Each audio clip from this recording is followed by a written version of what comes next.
दिन है और जो अपने घर से निकल के यहाँ तक आया उसके मन में कहीं ना कहीं इच्छा होगी कि मुझे गवर्नमेंट जॉब मिल जाए। तुम्हें पता है गवर्नमेंट जॉब के बारे में थोड़ा सा? ज़्यादातर लोग 12th पास बैठे हैं। कितने लोग 12th करके आए हैं अभी? मेजॉरिटी। चलो, कोई ऐसा है जो ग्रेजुएशन करके आया है? कोई नहीं। ग्रेजुएशन चल कितनों की रही है आपकी? चल रही है आपकी ग्रेजुएशन? आपकी भी बेटा ग्रेजुएशन चल रही है? नहीं। चलो, ऐसा मैंने इसलिए पूछा क्योंकि जब हम 12th से निकलते हैं ना तो हमारे सामने बहुत सारे रास्ते होते हैं। ये पता नहीं चलता हमें करना क्या है। ये करना क्या है का आंसर निकलता है बेटा दो चीज़ों से। जैसे सब एक जैसे घर में नहीं रहते, सबकी कंडीशंस अलग अलग होती हैं। आफ्टर 12th मैं क्या करूं, ये क्वेश्चन का आंसर तुम खुद से दे सकते हो, क्योंकि मुझे तो नहीं पता कि तुम्हारे घर के हालात कैसे हैं।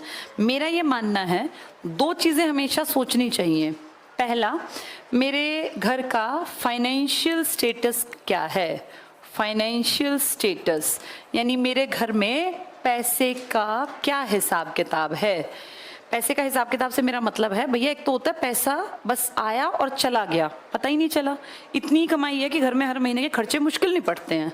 नॉर्मल घर ऐसे ही होते हैं, आखिर आते आते हाथ तंग हो जाता है। कई घर ऐसे होते हैं जहाँ कामकाज होता है तगड़ा, कि भैया घर में हर महीने 4-5 लाख का कामकाज है। कोई मान लो कुछ इस तरह के साधन चलते हैं ट्रांसपोर्टेशन के, या कहीं किराए का बहुत बढ़िया कामकाज है। तो सबसे पहली चीज़ बेटा ये होती है, हर स्टूडेंट की जिम्मेदारी है, क्योंकि बाहर वाले को किसी को नहीं पता तुम्हारे घर में कितने रुपए हैं, या तुम्हारे घर में जो रुपए हैं वो कितने दिन तक तुम इस्तेमाल कर सकते हो। तो सबसे पहले अपने घर के पैसे की, इसको बोलते हैं हिंदी में आर्थिक स्थिति, इसी को मैं आपको बोल रही हूँ कि पैसा कितना है या फाइनेंशियल स्टेटस कैसा है। जैसा जिसके घर में हिसाब किताब हो, अब तुम सब इतने हो कि उससे अपनी आगे की जिंदगी को जोड़ के देख पाओ। अब जैसे मैं कह दूं किसी को भी कि भाई ऐसा कोर्स करना जिसमें बेशक कितना ही पैसा लग जाए लेकिन 5-6 साल बाद तुम्हें नौकरी मिल जाए, ये मैंने तो कह दिया। अब मान लो वो कोर्स ही 70 लाख का है। हरियाणा में, यूपी में, बिहार में, दिल्ली में, चंडीगढ़ में, राजस्थान में, हर जगह ढेरों यूनिवर्सिटीज हैं। मैं एक छोटा सा एग्जांपल देती हूँ। एक बहुत बड़ी नामी गिरामी यूनिवर्सिटी है ओपी जिंदल, सुना है सब लोगों ने नाम ये? हाँ, इसमें सिर्फ गूगल कर सकते हो तुम, आजकल टाइम बहुत एडवांस्ड है। सिर्फ बीए पास करने के, बीए पास सबसे खराब कोर्स मानते हैं कि इसमें कुछ नहीं आता, कोई स्किल डेवलप नहीं होती। इसका आप गूगल कर लेना आज ही जाके। जो इसकी फी है ना 1 ईयर की, वो 10 लाख रुपए है 1 साल की।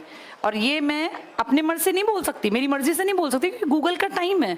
हर चीज़ गूगल से तुम देख सकते हो, तुम इसको सर्च करके देखना। 10 लाख रुपए 1 साल के, 3 साल का कोर्स है, यानी सिर्फ बीए करने के कितने रुपए लगा दिए? 30 लाख। तो अब मैं कह दूं बीए कर लो ओपी जिंदल से, मेरा क्या गया? लेकिन सबके हालात तो 30 लाख खर्च करने के नहीं होते ना बेटा। तो पहली प्रायोरिटी है ये देखना कि भाई मेरे घर का फाइनेंशियल स्टेटस कैसा है। बहुत बच्चे पढ़ रहे हैं यहाँ, हजारों बच्चे, उन हजारों के घर में महीने में इतने रुपए देने में फर्क ही नहीं पड़ता। वो अपने बेटा बेटी पे महीने के लाख रुपए सोच के बैठे कि हमें खर्च करने हैं। 1 साल में 12 लाख रुपए इसको देने ही देने हैं हमें, और इसमें खाना पीना और वो सब ऐड नहीं है, वो सब आपको एक्स्ट्रा करना है। तो आप सोचो कि अगर इस हिसाब से देखें, जो पढ़ने ऐसी जगह जाता है उसके खर्चे भी मोटे होते हैं। फिर वो नॉर्मल 1000 रुपए की टी शर्ट नहीं पहनेगा, उसको टी शर्ट ही 5-7 हजार की चाहिए, क्योंकि वैसा ही स्टेटस मेंटेन करना पड़ता है। तो आप ये मान के चलो कि ये पहली चीज है। ये हम सबको, नॉर्मल परिवारों को पहले देखनी चाहिए कि भाई मैं क्या करूं कि मेरे घर का बहुत पैसा ना लगे और मैं इंडिपेंडेंट बन जाऊं। दूसरी चीज होती है, जिस भी चीज में आप पैसा लगाएं या अपना टाइम लगाएं 12वीं के बाद, क्या उसका फ्यूचर सही है? अब जैसे आपने कहीं पे फीस भर दी, उसका फ्यूचर भी देखना चाहिए। यहाँ से पढ़ने के बाद, चाहे आप ग्रेजुएशन कर रहे हैं, आप कोचिंग ले रहे हैं, कुछ भी कर रहे हैं, आप कोई कंप्यूटर कोर्स कर रहे हैं, इसका फ्यूचर आपके आसपास दिखाई देता है? क्या वहाँ पढ़ के कोई लोग निकले हैं, कोई लगे हैं या नहीं लगे हैं? ये सब आपको देखना पड़ेगा बेटा, क्योंकि इस टाइम पे मार्केट में हर चीज़ में बहुतायत है।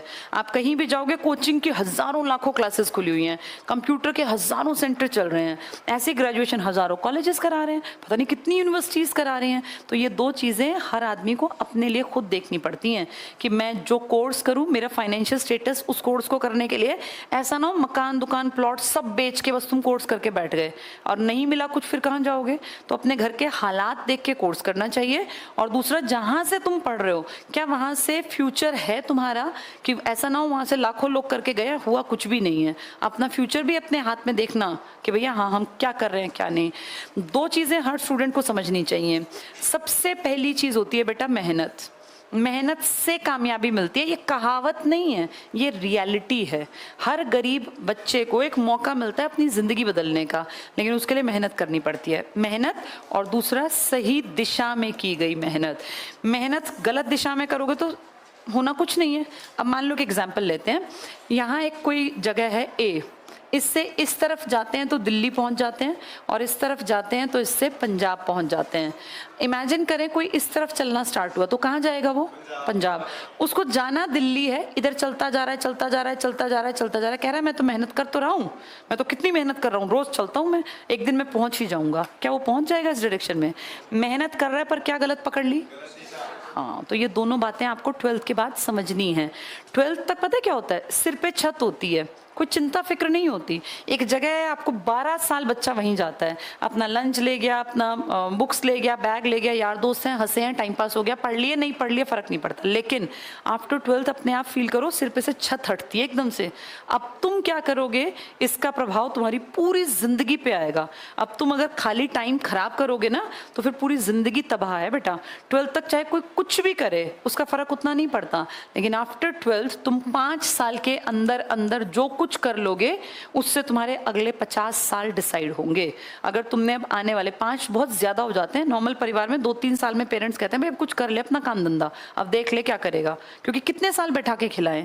आप 12th करते करते हर बच्चा 17 से 18 साल पूरे कर जाता है। 17 तो करने ही करने हैं, इसके बाद 5 साल का मतलब 22 साल। 22 साल के बाद ना पेरेंट्स को फील होता है, हम इंडियन जो सोसाइटी है, कि भाई अपना काम धाम देखो, कब तक हम बैठाते रहेंगे, कब तक खिलाते रहेंगे। तो इन 3-4 सालों में आपका डिसीजन अगर सही पड़ गया तो आपकी लाइफ सेट, और अगर 3-4 सालों में आपने सही डिसीजन नहीं लिया तो फिर आप बाद में पछताएंगे। और अगले कितने साल, अभी तुम 20 के अगर हो तो तुम्हें अभी 50 साल और जीना है। अभी तुम लोगों की खर्ची पर्ची जो है ना, जो ये सब चीज़ें हैं, ये सब पेरेंट्स कर रहे हैं पूरा। तुम्हारे कपड़े, तुम्हारे जूते, तुम्हारे खर्चे, खाना पीना। जिस दिन तुम्हारे ऊपर सब कुछ आएगा उस दिन फिर दिक्कत आ जाएगी, अगर तुम इंडिपेंडेंट नहीं बनोगे तो। इसीलिए जम के पढ़ना बेटा। अब अपने पास ये दोनों चीज़ें देख लो, फाइनेंशियल स्टेटस कैसा है, क्योंकि हर किसी के घर के हालात सेम नहीं होते। किसी के घर में बाप बैठा है, अच्छी कमाई हो रही है, बड़ा भाई भी कमा रहा है, वो लड़का कुछ भी कर ले। लेकिन कोई ऐसा भी होगा जिसके घर में ना बड़ा भाई ना बाप कमाने वाला, भाई पिताजी एक्सपायर हो गए, उसके ऊपर 2 बहनें और नीचे हैं जिनकी जिम्मेदारी है, तो फिर ऐसा लड़का थोड़ी ना सोच सकता है। ये फर्क होता है ये हर किसी के परिवार में। तो अपना फाइनेंशियल स्टेटस और अपना फ्यूचर ये देख के डिसाइड करना कि तुम्हें क्या करना है, कि उस जो भी तुम करो उस चीज़ का फ्यूचर होना चाहिए। ICS में परिमल सर ने आपको बताया होगा, हम तैयारी कराते हैं और 1 साल आपको अपने ऊपर इन्वेस्ट करना पड़ेगा। ये इन्वेस्ट का मतलब है डेली अपने ऊपर समय देना। आप सुबह यहाँ 9 बजे आएंगे, 9 से और लगभग 1-1.5 बजे तक का आपका टाइम यहाँ रहेगा। डेली पढ़ना है, डेली सीखना है। हर आदमी को रोज आगे बढ़ना होता है। कोई आज यहाँ है ना तो कल वो ऊपर जाए, ऐसी कोशिश रखनी चाहिए तुम्हारी एज में, फिर और ऊपर, फिर और ऊपर। कल यहाँ थे, आज भी यहाँ हो, परसों भी यहाँ हो, तो अगले दिन नीचे चले जाओगे, क्योंकि जो ग्रोथ नहीं करता ना यंग एज में वो 100% गलत रास्ते पे जाता है। ये बिल्कुल सही और सच्ची बात है। या तो सही रास्ता पकड़ोगे करियर का या गलत रास्ते पे। खाली नहीं बैठ सकता जवान बच्चा। तो अपनी ग्रोथ को ऊपर की दिशा में ऐसे ले जाना, ना कि कुछ दिन ऐसे ही रह के फिर नीचे गिर जाओ। ठीक है, ये तुम्हारे हाथ में है। अब 4 चीज़ें बहुत ज़रूरी हैं सीखनी अगर नौकरी चाहिए। मैथ्स कंपलसरी है, चाहे तुमने 10वीं तक पढ़ाओ, अब फिर पढ़ना पड़ेगा। ये मैथ्स थोड़ा अलग होता है, ट्रिकी होता है। मैथ्स के साथ एक सब्जेक्ट रीजनिंग, इसको मेंटल एबिलिटी कहते हैं। 2 लैंग्वेजेस सीखनी पड़ती हैं पेपर के लिए, इंग्लिश और हिंदी, और ज़्यादातर ग्रामर बेस्ड आ जाती हैं। अब यहाँ वो कहानियाँ नहीं आएंगी 12th के बाद, ग्रामर सारी। और इसके बाद एक सब्जेक्ट होता है GK, जिसमें सोशल स्टडीज़ पूरा आता है और साइंस आता है और करंट अफेयर्स आता है। भाई क्या कुछ दुनिया में चल रहा है, ये सब पढ़ाई होती है बेटा। ये इंसान को इंसान बनाने के लिए की जाती है। अब तक हम पढ़ रहे थे ना, वो हम समझ नहीं रहे थे, टाइम पास कर रहे थे, लेकिन अब पढ़ाई करनी है नौकरी के लिए। और नौकरी की पढ़ाई टफ होती है हमेशा, अपने दिमाग में इस बात को बैठा लेना। ये इतनी नहीं है चलते चलते कोई भी कर लेगा, इसमें डेडिकेशन के साथ जमना पड़ेगा। इसलिए मैंने सबसे पहले लिखा 1 साल, ये आपको अपनी लाइफ का अपने ऊपर देना पड़ेगा। वैसे भी तुम सोचो, तुम जब पढ़ने बैठे 5 साल के थे, अब तुम 17 साल प्लस हो। जिंदगी के 12 साल से ज्यादा का टाइम तुमने ऑलरेडी पढ़ाई को दे दिया, तो 1 साल और सही अपने ऊपर। अब जैसे अगर 12 साल की पढ़ाई को तुम मिट्टी में मिला दोगे कुछ भी ना करके, तो क्या निकालोगे? और ज़िंदगी बहुत लंबी है बेटा, कोई खर्चे नहीं देता। आज जो अपने दिखते हैं ना आपको, पेरेंट्स हैं या कोई भी हैं, ये सब ऐसे ही सबके साथ है। ये एक एज तक सब लोग सबकी हेल्प करते हैं, उसके बाद अपनी हेल्प खुद करनी पड़ती है। आप अपने परिवार में देख लो, आपके पिताजी का साथ किसने दिया था? एक एज तक उनके माता पिता भाई बंधुओं ने हेल्प की, उसके बाद सब अपना अपना परिवार खुद संभालते हैं। कोई गरीबी में जी रहा है, कोई अच्छे में, कोई बहुत अमीरी में। फिर दूसरा अमीर कभी गरीब की हेल्प करने नहीं आता। ये समाज का एक सिस्टम है, और ये जितनी जल्दी समझ लोगे उतना तुम्हारा फायदा। आज पीछे से अगर कोई पैसा लगा रहा है ना, ये कुछ साल लगाएगा, चाहे तुम्हारे खुद के पिताजी हैं, उसके बाद फिर ये सारी चीज़ें आपके ऊपर आएंगी। लड़कियों के लिए बेटा पढ़ना लिखना बहुत ज़रूरी है। बिना पढ़ाई लिखाई के रिस्पेक्ट नहीं है सोसाइटी में। तुम सबने अपने घरों में देखा होगा, तुम्हारी दादी, तुम्हारी माताजी, सब औरतें एक ही ताना सहती आई कि तुम करती क्या हो पूरे दिन, तुम्हें काम ही क्या है पूरे दिन। अब वो तुम करती ही क्या हो, तुम्हें काम ही क्या है को क्रॉस करना है। अब औरतें कमाने की स्टेज पे हैं। अब जो बेटी नहीं कमाती ना बेटा, उसकी कोई रिस्पेक्ट नहीं है अपने घर में, ना उसका हस्बैंड रिस्पेक्ट करता, ना उसके बच्चे रिस्पेक्ट करते। अगर रिस्पेक्ट चाहिए तो मेहनत करनी पड़ेगी, और जैसे हमारी दादियां जीवन काट रही थी वैसा ही काटना है। तो फिर ठीक है, फिर तो क्या जरूरत है बाहर निकलने की, फिर घर पे ही रहना। पर मुझे ऐसा लगता है आज का ज़माना बेटा बेटी के अंतर का नहीं है। अब इंसान को अपने लिए कमाना है, अपनी ज़िंदगी बेहतर बनाने के लिए। मैं जीके पढ़ाऊंगी, इसका एक पोर्शन मैं कराऊंगी। जीके